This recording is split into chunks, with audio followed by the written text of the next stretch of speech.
बहुत सारी गलतियाँ करी हैं और उसका रिजल्ट ना आंखों के सामने है। ये लाइफ तुमने ना खुद सेलेक्ट करी है, हैं?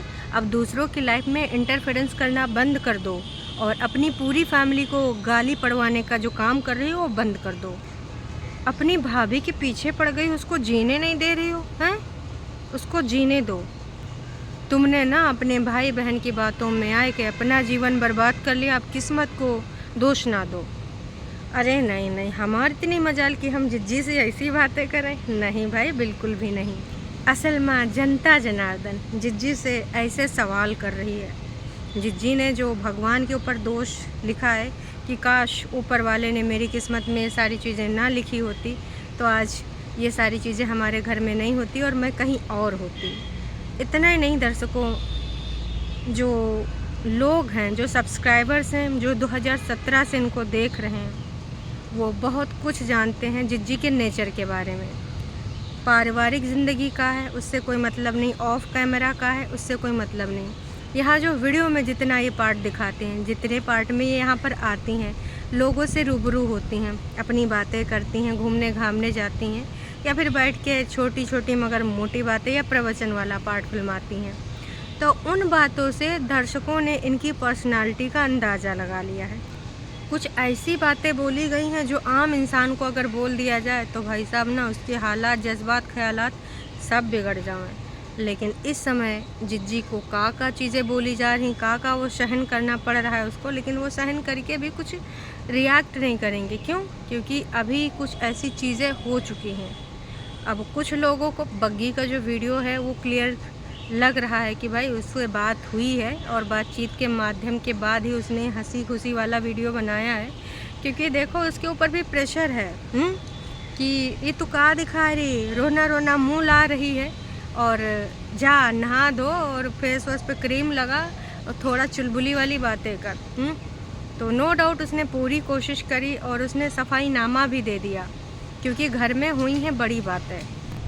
कहते हैं ना प्रेशर में यही होता है। तो उसके ऊपर प्रेशर आया है और जान रहे हो कि प्रेशर किसका होगा? Big boss, big boss, big boss, big boss. तो आज के इस एपिसोड में बहुत सारी ऐसी चीज़ें खुलने वाली हैं, बहुत सारी ऐसी बातें होने वाली हैं जिससे ना आपके दिमाग के पर्दे तो वैसे भी खुले हैं, अगर जिनको थोड़ा बहुत, जैसे टरू वाले हैं जो धीमे धीमे सही समझ रहे हैं चीज़ों को, काफ़ी हद तक क्लियरिटी उनको मिल जाएगी। जिज्जी किस प्रकार की बड़बोली वाले बातें करके खुद फंस जाती है और उसके बाद में ना लोगों को टारगेट करती है। लेकिन जिज्जी का अब नया रूप सामने आ गया है भाई। जैसे रिएक्शन वाले जिज्जी का क्लिप यूज़ करते थे, जिज्जी का अगर वीडियो यूज़ करते थे थंबनेल पे, तो लोग जानते थे कि ये कौन है। ऐसे पूछते हैं किसके बारे में बात हो रही है, तो तमाम लोग देखने पहुंच जाते थे कि कैसा है, कहाँ है। तो इसीलिए जिज्जी ने एक विज्ञप्ति जारी करी है कि आप चाहो तो हमारा क्लिप यूज़ करो, चाहे हमारा थंबनेल यूज़ करो, लेकिन ना मुझे जो कहना है, जितनी नीचता पे मेरे लिए बातें करनी है मेरे लिए बातें करो, लेकिन भगवान के लिए मेरे फैमिली को छोड़ दो। मैं दोषी हूँ, हैं? मुझे तीर मारो, कमान मारो, बम चला दो, गोली चला दो, मिसाइल दाग दो, लेकिन ना मेरे परिवार को बख्श दो। ऐसी बातें जब बोली तो भाई जनता जनार्दन ना इनकी जो चालाकी थी उसको भी पकड़ लिया।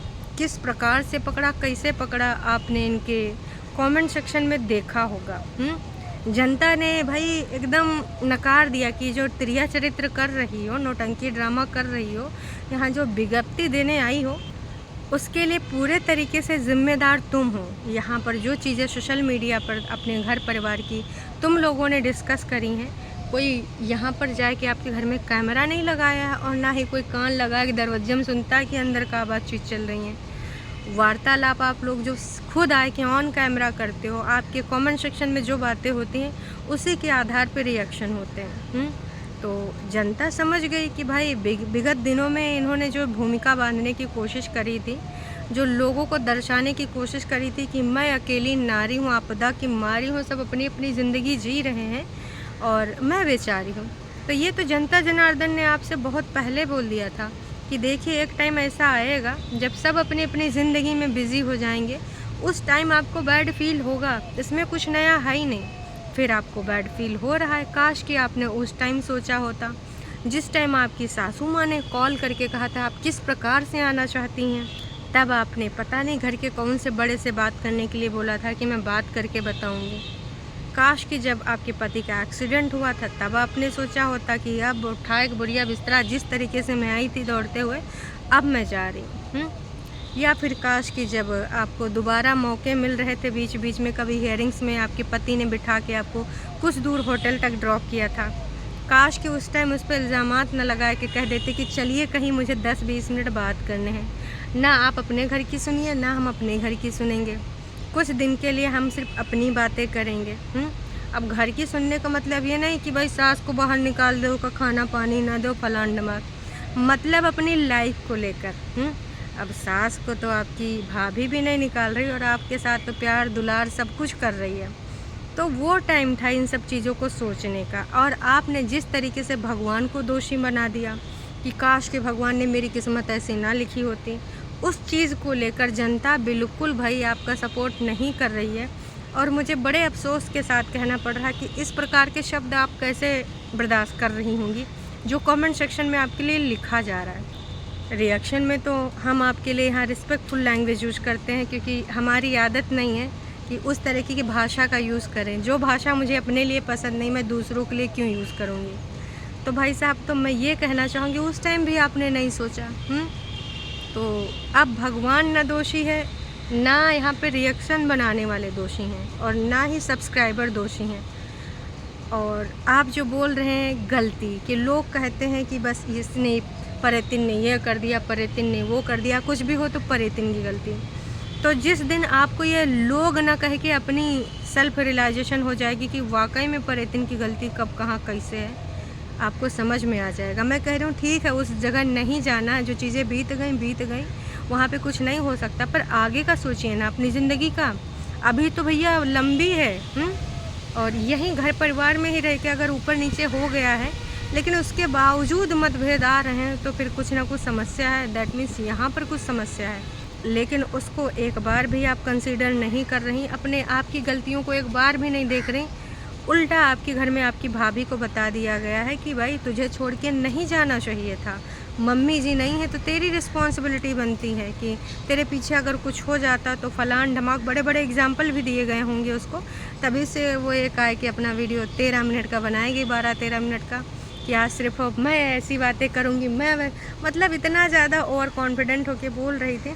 लग रहा था कि भाई साहब आज उसको ना एक ऐसा कुछ प्रेजेंट करना है। क्यों? क्योंकि घर परिवार में जो चीज़ें हुई लोगों के ऊपर सवाल उठ रहे हैं। तो भाई नई दुल्हन है, नई लड़की आई है, उसके ऊपर प्रेशर है कि तेरे आते ही हम पे ऐसे कैसे उंगलियां उठ गई हैं, लोग हमको ऐसे बोल रहे हैं वैसे बोल रहे हैं। जस्ट बिकॉज तू मुँह सड़ाए रहती है, तो दुखी रहती है, तो एकदम गंदा मुँह लेके, दानों वाला मुँह लेके, क्रीम पाउडर नहीं लगाती, बिना मेकअप करे पहुँच जाती है। लोग कह रहे हैं कि ग्लो चला गया, चल आज क्रीम लगा ग्लो दिखा।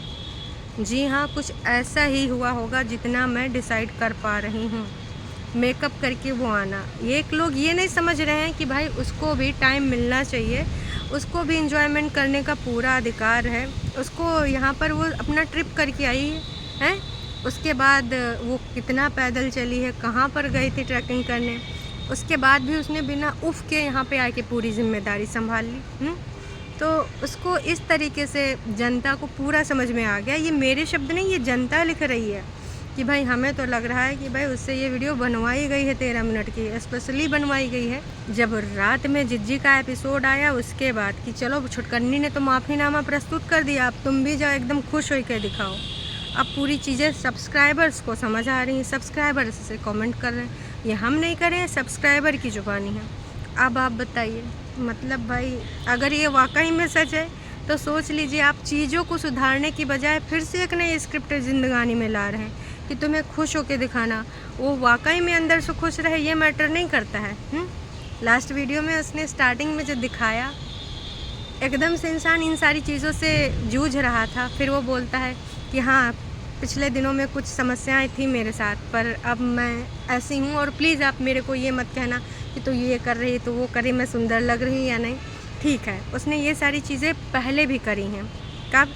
जब इन्फ्लुएंस था इनका सबका, लेकिन कुछ दिनों से वो बिल्कुल नेचुरल आ रही थी, बिल्कुल लेकिन दर्शकों, मैं इसमें उसकी गलती बिल्कुल भी नहीं दूंगी। क्यों? क्योंकि जब आप नई घर में एक शादी करके जाते हैं तो आप एकदम से वहाँ के तौर तरीक़ों को इनकार नहीं कर सकते। वहाँ पे इतने सारे लोग हैं, उनकी बातों को आप कुछ इंडिपेंडेंट लोगों की तरह नकार नहीं सकते कि ना। मैं तो नहीं करूँगी। इन लॉज़ के हिसाब से चलना पड़ता है, बहुत सारी चीज़ें करना पड़ता है। तो मैं भी वो सारी चीज़ें सही करने के लिए, सबके जो मुँह सूजे हैं उनको सही दिखाने के लिए कर रही हो। मैं तो चाहती हूँ कि बस वो अंदर से खुश रहे। जिस तरीके से वो बोल रही थी कि जो शादी से पहले मैंने वाइब्स सोची थी, जो वाइब्स आती थी शादी को लेकर, अब वो नहीं आती हैं, क्योंकि शादी के बाद ज़िंदगी अलग सी हो जाती है। तो ऑफ कोर्स सबकी हो जाती है, लेकिन यहाँ पर बाकी लोगों का भी थोड़ा सा, अगर थोड़ा सा भी योगदान मिलता तुमको लेकर, तो कहानी कुछ और होती। अब दर्शकों आते हैं छोटकन्नी जिज्जी पे। छोटकन्नी जिज्जी का ये जो कल आया क्रियाकलाप, तो आपको क्या लगता है कि ये छोटकन्नी जिज्जी की मन की बातें हैं जो ये खुद करने वाली थी? आप सोच के बताना। जी नहीं, इनको ना एक चीज़ बोली गई है, अब घर के किस सदस्य के द्वारा बोली गई है ये तो नहीं पता, पर बोला गया कि देख तेरी वजह से ये हो रहा है, देख तेरी वजह से हो रहा है। तो टोंटबाजी के रूप में हमारी जिज्जी ये सब बोल रही थी। अदरवाइज़ आज तक हमारी जिज्जी ने सॉरी बोला है? नहीं बताइए, सॉरी बोला है? तो वो भी सॉरी, वो जिसको मीन नहीं करती है, वो गुस्से में आए कि आग बबूला हो के कि अच्छा तुमको ये लग रहा है ना, आज जाके हम घुटने टेक देंगे, आज हम माफ़ीनामा प्रस्तुत कर देंगे, मेरी वजह से बयानबाजी हो रही है, हैं? तो मैं भी देखो बग्गा बग्गी की तरफ से ये चीज़ उसने दिखाने के लिए करी हो कि बग्गा बग्गी भाई ऐसे कर रहे हैं, है ना, तो आज जाके हम माफ़ीनामा प्रस्तुत कर देते हैं। इस तरीके से थोड़ा क्रिएट कर देते हैं कि हमको तो कुछ और दिखाना था, हमें ये दिखाना था ना कि हम अच्छे लोग हैं, हम अच्छे से अपनी बहुरिया को रख रहे हैं। मुझे बेस्ट नंद का खिताब पाना था, क्योंकि मुझे अपने कागजी फैमिली को दिखाना। असल में तो प्लान इनका यही था स्टार्टिंग में, जब फल फूल काट के देती थी, कि वो पता नहीं इस घर में कंफर्टेबल है कि नहीं है, कुछ बोलेगी, कुछ मांगेगी कि नहीं मांगेगी।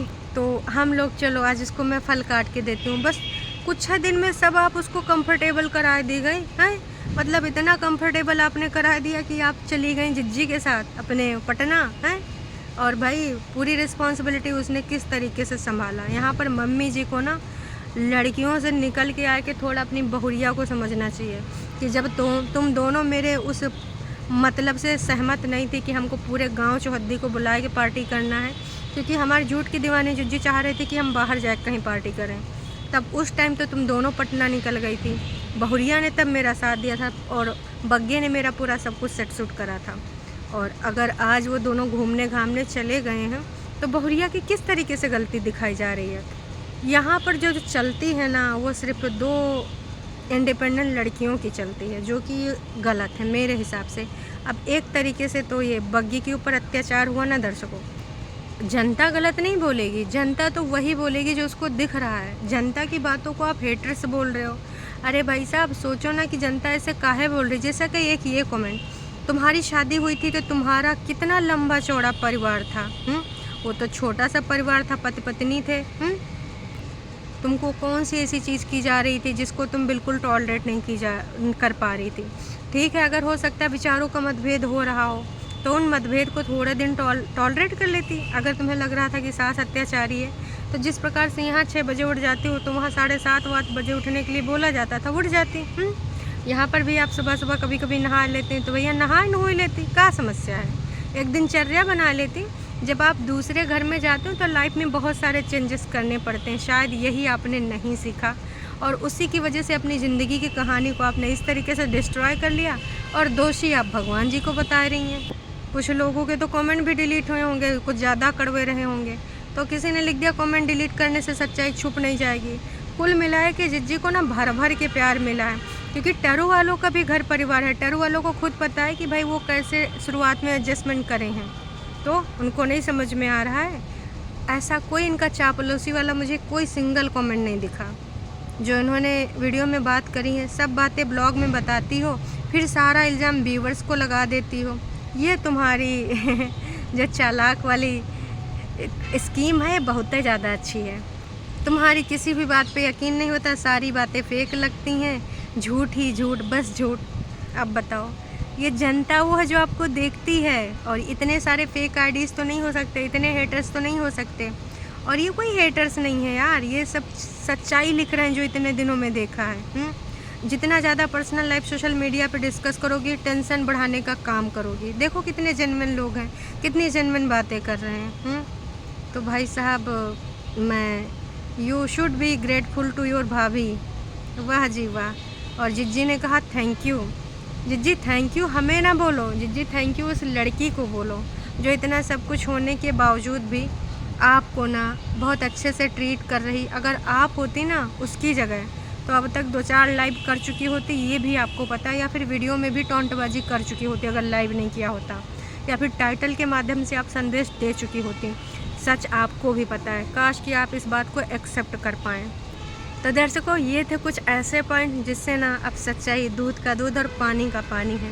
भाभी से अगर आप एक वीडियो बनवा भी लेते हैं और अगर उससे कहलवा भी देते हैं तो इससे आप ये कुछ प्रूफ ना कर पाएंगे। ठीक है, वो तैयार श्यार होके आई थी क्योंकि उसके दाने वाने और उसकी स्किन के बुरे हाल हो चुके हैं। खुश थी नो डाउट कि उस एयरिंग वगैरह अपने जो लेके आई थी, पर उसको ये वीडियो बनाने के लिए पूरे तरीके से फोकस करवाने के लिए बोला गया, पॉइंट्स डिस्कस कराने के लिए बोला गया। ये दिख रहा है, जब वो नेचुरल वीडियो बनाती है तो भी पता चलता है, जब ऐसे बनाती है तो भी पता चलता है। उम्मीद करते हैं आप सारे लोग समझ गए होंगे इस बात को। तो अभी के लिए इतना है, फिर मिलेंगे एक नई अपडेट के साथ। Tata bye bye.